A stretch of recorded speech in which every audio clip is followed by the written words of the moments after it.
my regional directors and district engineers about it, and I told them to tell to the secretary na bakit ganun, na bakit naman yung nasubmit po na datos ay ang MIPS data, eh, hindi naman po yun yung actual project construction. I mean, if we are trying to find out, of course, yung mga flood control projects, malaki po ang diferensya niyan doon po sa datos ng planning. Kasi minsan po, sa loob po ng isang taon, nagbabago po ang linya ng ating mga ilog eh. So, yun po, kailangang maging sakto. And I kept on saying na hindi pwedeng mabigyan ng maling coordinates. Kailangan makita natin yung actual bago natin ma-inspection po at makita talaga kung ano talaga yung existence ng projects. That is why, nun po una rin ako nagkondito, sinabi na banggit ko na rin po yun noon dito nung na-invite niyo po ako nung first time. So, ang akin po, ala naman po akong ano doon sa kung it was wrongfully submitted or may intention. Basta ang akin lamang po sana po while the data was submitted only to the PMS, bakit po may mga naiwan naman pong mga tao doon na bakit po hindi kinorek? During that time ay pinasabihan ko po na yung po mga actually meron pa po mga tao ngayon na nandoon, including the QAU, who were, I think some of those QAU members were also contributors to the inspection. I mean, sila rin po nag-verify noon eh. Bakit di po nila sinabi na mali po yung ano? Dahil ang nabigay pong data doon sa nag-inspection, MIPS data rin po. Nung una po na, I think nung naggawa po si Secretary Manny Bonoan ng mga mag-inspection, ang nagbigay po ng data from plan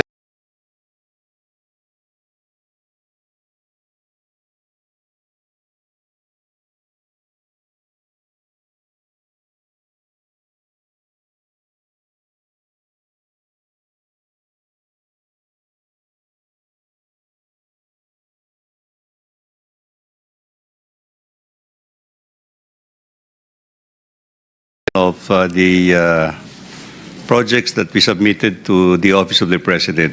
See,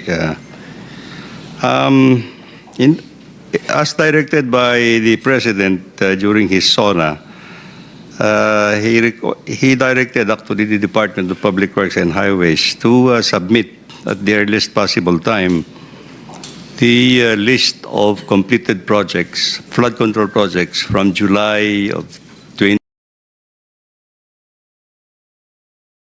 2025. So, with that,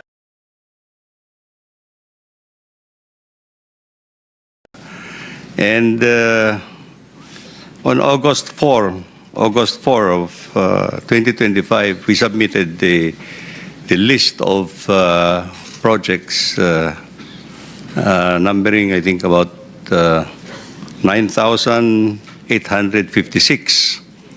9,856, but there was a correction of one project, so it became 9,855 projects.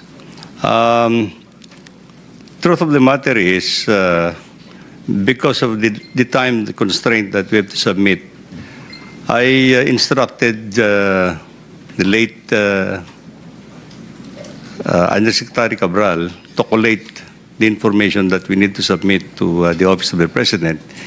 And because the Planning Service has a record of projects that had been completed already, Mr. Chair, under the MIPS,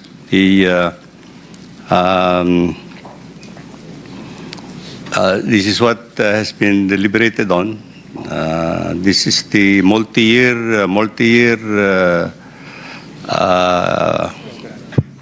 program scheduling. And MIPS coordinates, for that matter, Mr. Chairman, is actually a locational MIPS. It's only a locational MIPS. There is a difference between a locational MIPS and a coordinate of what as stake. The as-stake as-stake coordinates is the basis for the contract. Depending on the situation on field, Ito yung linear distance sinasabi ninyo. the as-stake, yes, that is already the coordinates for the contract in itself, Mr. Chair.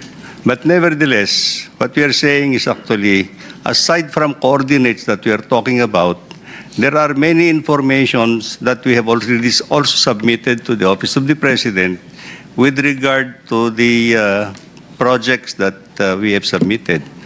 We have submitted where the project is, which agency or district office, the name of the project is the same project that would have appeared in the General Appropriations Act, the name of the contractor, the date, the amount of contract, the amount of bid, the amount of program of work, and the date started, the date of completion.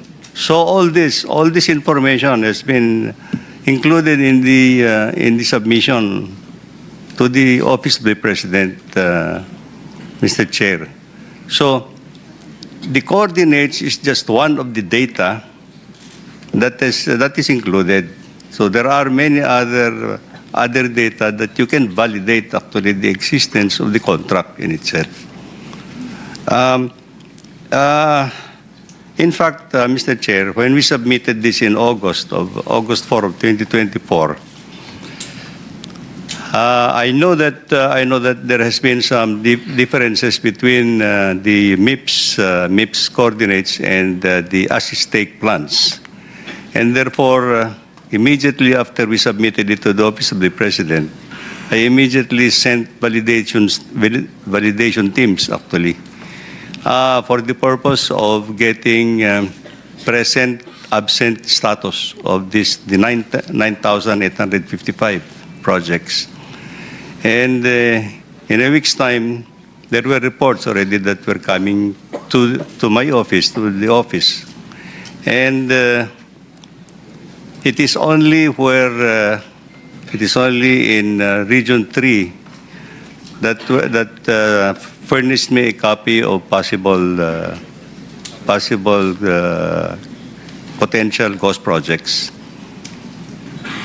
And well, true enough that when I received this report, but there are no other. By the way, Mr. Chair, there were no other regions that furnished me a or informed me of any other ghost project at that time. So right then and there, I went to validate myself actually where these ghost projects are in Bulacan First Engineering District, so to speak. And true enough, collaboration with the member of the officials of that district and the regions, I found out that there had been some ghost projects in that area. And immediately, Mr. Chair, after my validation, I went to the President, and I was the one who personally reported to him actually the potential ghost projects at that time. Let me also clarify, Mr. Chair, that my statement to the President is that I hope, Mr. President, that this is an isolated case because there has not been any other report that reached me, including in Bulacan area, where there are 3 engineering districts.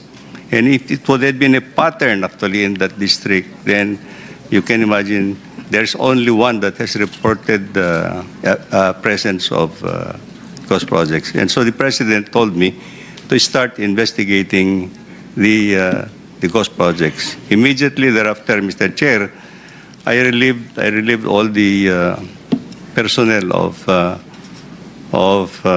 Bulacan First Engineering District, and we started to undertake the investigations. But thereafter, during the investigations, including COA and everything, then I resigned in September 1. Your Honor, so that's the whole story. So there is actually a difference between MIPS coordinates and as-stake plan coordinates, Mr. Chair. Admittedly, I think, if I remember right, I also discussed this a little bit with the President when I reported actually where the ghost projects are. Because I think what has been submitted are coordinates of already completed projects before.